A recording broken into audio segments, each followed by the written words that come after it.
Hello, this is my welcome video for week 1. My name is Daisy Oliveira. I'm going to be teaching 6th grade math and science next year. So a couple things I want my students to know about me is that I am an introvert. I love to stay home and watch TV and read. I have friends, but they also know I'm introverted, so, you know. As far as classroom organization goes, I actually am going to draw a diagram for you guys because I have quite a few ideas. So generally, there is a door and a window in one spot. So my entire classroom is shaped like a rectangle. So this is going to be my door and then my window. The whiteboard actually runs right along this part here. So what I'm going to do is I will have my whiteboard here. Student seating is going to be in this section. So students, I'm just going to put WB for whiteboard. And then over here in this corner, I'm going to have kind of like a little safe space sensory area. This is going to have a rocking chair. I'm going to put just kind of like some fidgets over there for kids to play with when they earn breaks, or if they're getting overstimulated, they can take a break in the calm corner. I'm going to call it the calm corner, but it's like a sensory space. This over here by the window, I'm actually planning on putting some type of play space. I'd like to include board games and things like that in my classroom because our school does have a lot of rainy days where the kids need to eat inside for lunch. So I figured it'd be nice to have something there where when you are in my advisory period, you know, you have something to do during the period because they tend to get restless, and it's just something I thought of because I've had a lot of, you know, indoor lunches where kids get into food fights and such. So that's not fun. So that's in an effort to avoid that. We're going to have some entertainment. Aside from that, I would like to use this corner over here. So this back corner is going to be a collaborative space for students. I'm going to put collab on there. I want to have it set up where basically in the corner here, there's a whiteboard so that students can work together on that, and then just some seating along the sides there, so that students are able to sit in kind of like a Socratic seminar and look towards what they're doing with their group. Back here in this corner, I'm gonna have my desk, and then I'll have like student prizes here, and extra supplies. So as you can see, I have everything kind of set up in a flow. So you come in through the door. Over here you have kind of a play space, so people just coming in at lunch, visiting, maybe we'll play something like that. There will be board games. I have a kendama that I bought for my classroom. That's those little wooden things with the ball. There's the sensory corner, where kids can go and kind of play with things when they're overstimulated or when they've earned a break. You have prizes over here, my desk here. There's extra supplies and resources for the students here. We have the collaborative area here, so students can earn the collaborative space through group work. So I plan on having in the student seating area anywhere from 4 to 6 groups. So the tables will be set up kind of like this. And there will be anywhere from 4 to 6 students at each group, depending on how many I have in my class.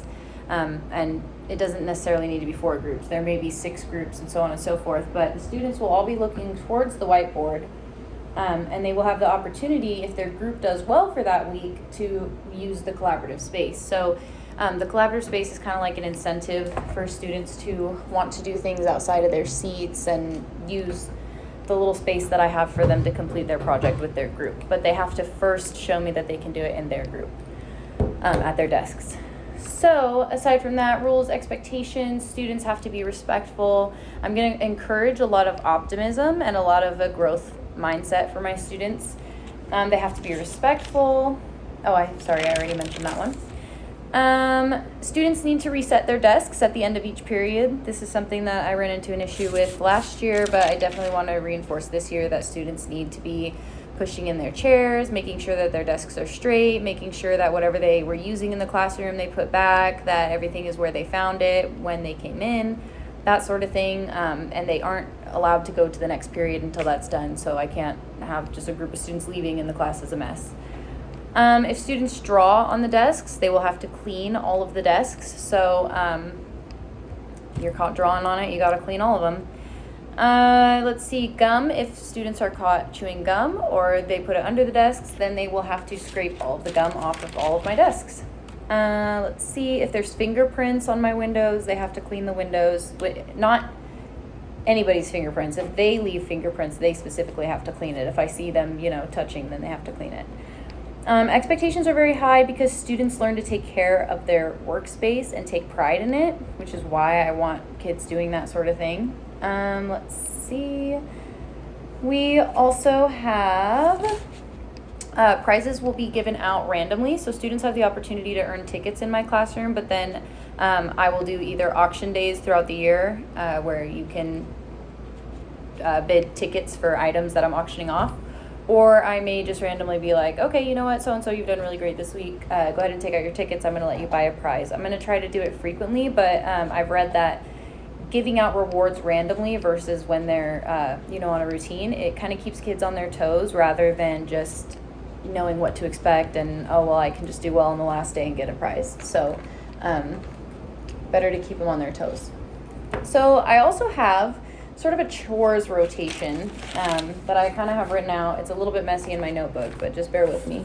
Essentially, as you can see, it goes weeks 1, 2, 3, 4 for each month, and they're kind of just in a grid. So essentially, say we have a first period math,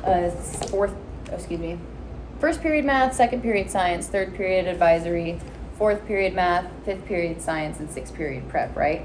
I would have them on a rotation because I only have 4 classes technically that are actually going to be in my subject area, and the other classes are advisory, and the other period I have is prep.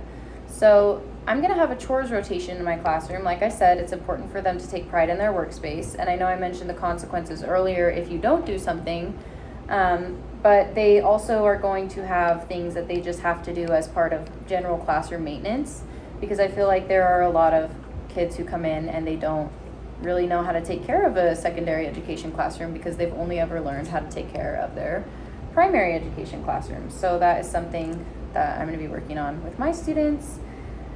And so let's see, I'm just kind of trying to throw some stuff up on this board for you guys to see. So as you can see, it looks like this.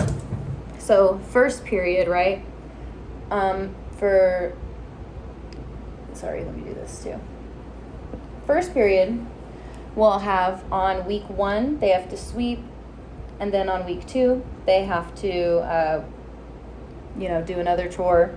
On week 3, maybe I have them do the whiteboards. On week 4, maybe I have them do the windows, right? So every week, there is somebody in charge of something. So each period has to do something, because I've had issues where in the past when I only have my 6 periods sweeping, then they're like, how come the other periods don't have to sweep, and so on and so forth.